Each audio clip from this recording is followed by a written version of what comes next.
Здравствуйте! В эфире программа «Энергетика Якутии», отраслевые новости, и я ее ведущая Татьяна Каракулова. И вначале коротко о главных темах выпуска. В новую зиму с новыми потребителями. Растет число абонентов Якутскэнерго. Якутская ГРЭС-2 к зиме готова. Завершается сервисное обслуживание ГТУ. Мальчик Прони научит детей общаться с электричеством. Якутскэнерго оперативно исполняет свои обязательства по договорам технологического присоединения. В этом году список крупных абонентов пополнили новые школы, детские сады и жилые микрорайоны. Подробности в нашем видеосюжете. Это один из самых мощных потребителей электроэнергии – цементный завод в поселке Мохсоголох. Крупнейшее промышленное предприятие в Центральной Якутии. Недавно здесь в работу запустили третью печь, в которой обжигается клинкер. Нагрузка увеличилась сразу на 8,5 мегаватт. Энергетики оперативно выполнили технологическое присоединение. Третья линия намного современнее, вы видите, и мощнее. Печь 127 метров, значит, объем 22-23 тысячи клинкеров в час. А это уже пригород Якутска, село Сырдах. Здесь круглый год выращивают овощи и зелень. В этом году количество теплиц увеличилось, что потребовало дополнительных 800 киловатт. Похожих примеров по всей Якутии десятки. К электричеству подключаются новые микрорайоны, жилые дома и объекты соцкультбыта. Срок подключения обозначен к электрическим сетям 90 дней. За 9 месяцев 2019 года средний срок по Якутскэнерго в рамках города Якутска у нас составил 87 дней.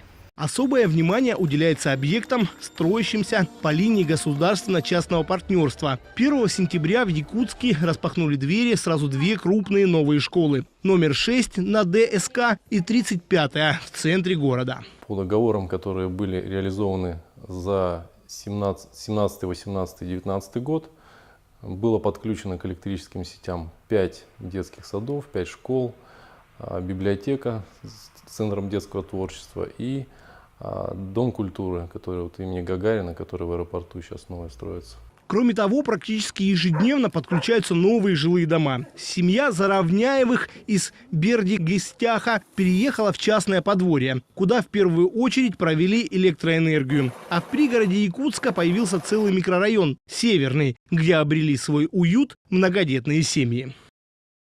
В отдаленных районах начали работать две новые модульные дизельные электростанции в селах Тобуя Верхневилюйского района и Началах Алайховского района.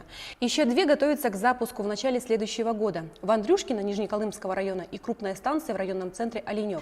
Самым сложным было доставить в поселки стройматериалы и оборудование. В среднем где-то 7-8 модулей. Это с учетом силовых машин, операторских, топливо-маслоподготовки, помещения персонала, теплового пункта. Порядка 7-8.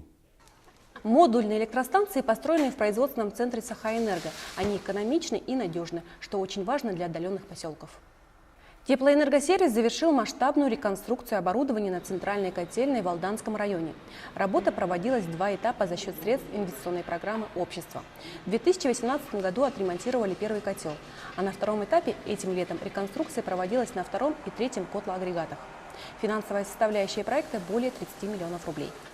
Это позволит нам при дальнейшей работе данной котельной обеспечить потребителей города Алдан, это практически 2/3 самого города, качественным, надежным теплоснабжением. На Якутской ГРЭС-2 к зиме все готово. Здесь завершается сервисное обслуживание газотурбинных установок. Регламентные работы проводятся каждые 4000 часов эксплуатации. Подробности в нашем следующем сюжете. Ровный гул газотурбинных установок – признак стабильности на Якутской ГРЭС-2. Здесь к пиковым нагрузкам подготовились заранее. Все 4 машины в исправности после проведенного технического обслуживания. Техобслуживание каждые 4000 часов проводится совместно с специалистами General Electric, нашими специалистами. Работы, связанные с программным обеспечением, с бароскопической проточной частью турбины. Это на плечах специалистов GE. Наши специалисты работают на всем вспомогательном оборудовании, техническом обслуживании проводят. От этого источника генерации запитаны потребители города Якутска и еще десятка районов, где проживает большая часть населения республики. Поэтому надежность превыше всего. Нагрузка на станцию постоянно растет, увеличивается число потребителей. К тому же нужно обеспечить перетоки на юг региона. В связи с этим в ближайшее время начнется строительство второй очереди Якутской ГРЭС-2. Мы находимся на стадии разработки проектной документации, можно сказать, в середине пути. Плюс еще проводятся геолого-разведочные мероприятия по опробованию грунта. Провели расчистку площадки для строительства. Ведем переговоры, данная станция будет соседничать с водоканалом. Рядом будет ГРЭС-1. С запуском второй очереди якутская ГРЭС-2 полностью заберет на себя нагрузку якутской ГРЭС-1. Ее планируется вывести из эксплуатации в ближайшие годы. А пока здесь также оборудование исправно, надежно и полностью готово к зиме. Энергосбыт с 20 ноября проводит акцию для населения «Погаси долги без пени». С этого дня те, у кого просроченные платежи за свет, горячую воду и тепло, могут оплатить задолженность без штрафных санкций. Это относится только к физическим лицам, потребителям Якутскэнерго. Потребитель, например, имеет задолженность за потребленные энергоресурсы, большую задолженность, он может подойти к нам в Энергосбыт, оплатить полностью эту задолженность, и та пени, которая уже была насчитана на задолженность, она будет снята с лицевого счета потребителя. Кроме этого, потребители, которые не имеют долгов, автоматически становятся участниками акции «Удачный платеж». Итоги будут подведены 24 декабря. Энергетики массово пошли в школы. Начался очередной сезон уроков по энергобезопасности.